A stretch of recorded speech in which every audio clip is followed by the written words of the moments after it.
quand j'ai écrit de la grammatologie, en effet, il y a eu quelque chose d'autre.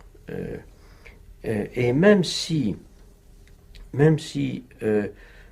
à mes yeux, beaucoup d'autres textes que j'ai écrits après de la grammatologie pouvaient être, comment dire,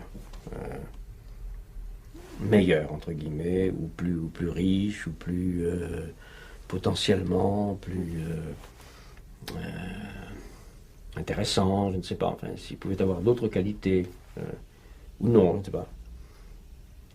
Malgré tout, le sentiment que j'ai eu au moment où j'ai écrit, non pas le livre, mais les articles, les deux premiers articles, c'est-à-dire, c'était en l'été 65. Là, j'ai eu le sentiment, en effet, que quelque chose, pour moi en tout cas, d'unique venait d'arriver, où j'avais l'impression que un levier, appelons ça comme ça, un levier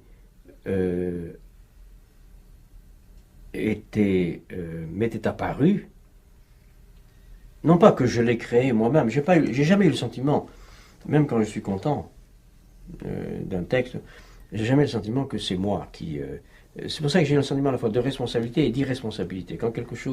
Quand j'écris, je me sens étrangement responsable et irresponsable. Comme si, au fond, d'une certaine manière, je transcrivais quelque chose qui s'imposait à moi. Tu vois. Alors, pour la grammatologie, c'était encore plus fort ce sentiment, que quelque chose venait de m'arriver. Je ne veux pas donner un pathos religieux à ça, c'était pas du tout, ni une apparition, ni une extase, mais que quelque chose venait de se dénouer et d'arriver à moi, pas par moi, mais à moi, et qui me permettrait, qui mettrait à ma disposition un levier d'interprétation très puissant, de lecture de la tradition dans laquelle je suis, de la tradition, alors, disons occidentale ou philosophique, de la culture dans laquelle je vis. J'ai eu l'impression que là, alors je dis levier, je peux aussi bien dire machine, potentiel, un dispositif à la fois de pensée et de technique qui me permettrait de déchiffrer économiquement, hein, de formaliser et de déchiffrer économiquement, pas tous les textes, mais ce qu'il y a de dominant dans notre culture. Et je me rappelle, pour revenir à des choses un peu plus imagées et concrètes, je me rappelle très bien que cet été-là, je venais d'écrire ces deux articles, de les envoyer à la revue Critique. C'était donc un long article de 60-80 pages. Et puis nous sommes allés à Venise, en famille. Et là, je me rappelle très bien avoir dit à Marguerite, nous étions sur le Vaporetto, j'ai dit, là, tu sais, je crois que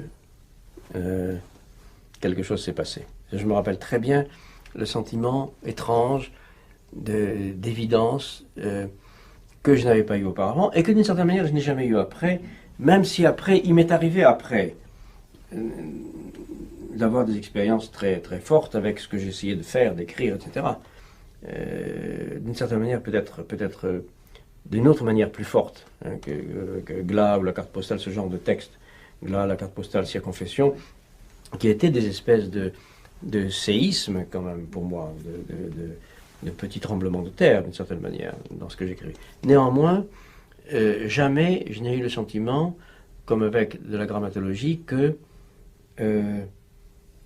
quelque chose